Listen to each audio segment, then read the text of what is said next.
Okay, I've got the prep work done. I'm going around this thing, and I pulled it out with a panel buster, went around it with the die grinder with the 80 grit pad on, and then I went back with 180 to feather it out a little around the edges, and then I went back with 400.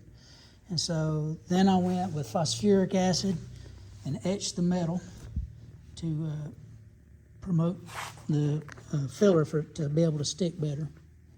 And so now I'm getting ready to wipe a thin coat of filler on there.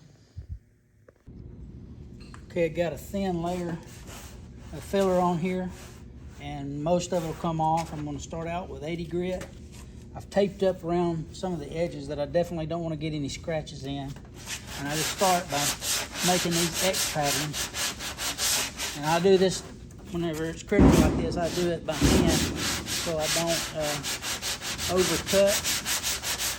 This filler I got, this gold filler, is easy to sand. This stuff sands really easy.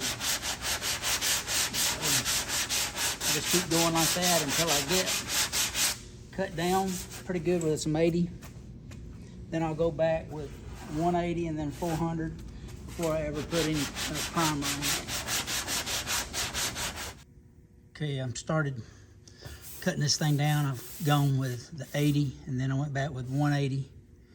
And I'm gonna go to 400 now. This stuff is starting to get really thin. I've got a spot right here that was a little bit too far out. It's a little high. And so I take this little tapper right here and I just tap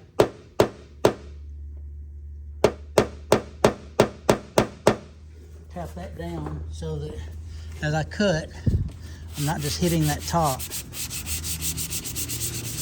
Then I'll go around this thing with 400 for a while. And you can start to see around the edges as it starts to feather, you know you're getting close. And so I stick this magnet to it to show that, you know, the filler is very thin down through there. Okay, so I've gone over this thing and I worked down my filler, and now I had one little hot spot that kept showing up metal right there where I had it out too far, and I took my little tapper and tapped it down. Well, now when I go through the reflection, you can see that I got it down just a little bit too much. So I put two good heavy coats of this high build direct to metal primer on. I'll block this down and see what it comes out like. I may have to do it one more time, but then I'll go over it with a white sealer. That's what this thing was sealed with, is a white sealer to start with, and I'll seal this off. But when I do this, I'll wash around the edges with the urethane, a thinner, to keep this all factory, to keep this all clean. And then I'll block this down. There's no need to be cutting along this line right here. So we'll go from there.